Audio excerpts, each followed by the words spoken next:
The history of humanity is, in many ways, a chronicle of movement and exchange, twin pillars that shaped civilizations and defined eras.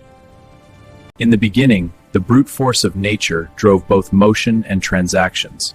The muscular power of animals carried people and goods across vast plains.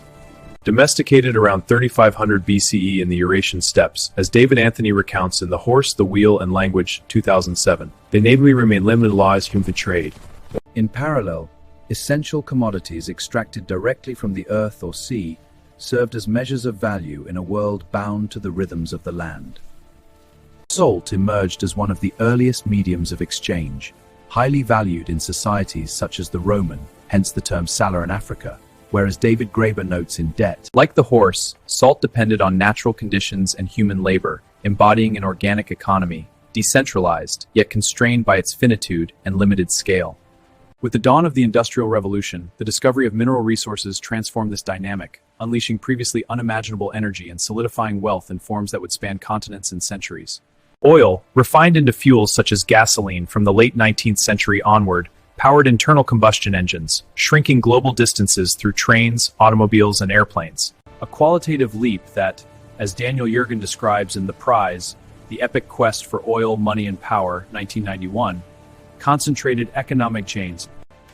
Around the same period, money found a new standard in gold, a precious metal whose rarity and durability underpinned global economies until the mid-20th century, evident in oil crises and the collapse of the gold standard.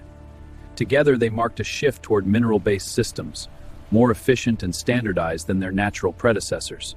As Barry Eichengreen examines in Golden Fetters 1992, like oil, gold brought stability and scale to international trade, but its supply, limited by mining and tensions and instabilities, shaping modernity at the cost of inescapable materiality and the centralization of power in corporations and banks. Today, on the threshold of a new era, it is electricity, intangible, omnipresent, and pulsating, that is reconfiguring these realms, challenging traditional notions of materiality and control. Transportation advances with electric vehicles powered by batteries that store energy often derived from renewable sources such as solar or wind. A partial dematerialization that, as Vaclav Smil argues in Energy Transitions History Requirements Prospects 10, transcends dependence on fossil fuels but demands robust electrical grids and technological innovation. In the financial sphere, Bitcoin, conceived in 2009 by Satoshi Nakamoto, replaces physical gold with a digital asset sustained by electricity through computational mining.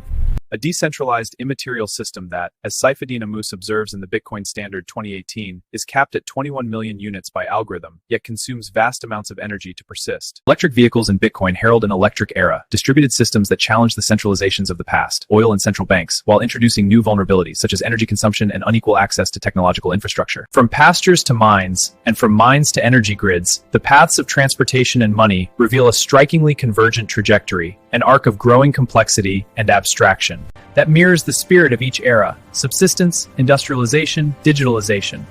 Horses and salt, accessible yet limited, gave way to the mineral power of oil and gold, which scaled the world at the expense of finitude and centralized control. Now electricity promises decentralization and abundance, resting on an energy foundation we are still struggling to master. In this alchemy of motion and medium, what emerges is a subtle pattern of power and possibility whose implications, from salt to silicon, we are only beginning to glimpse.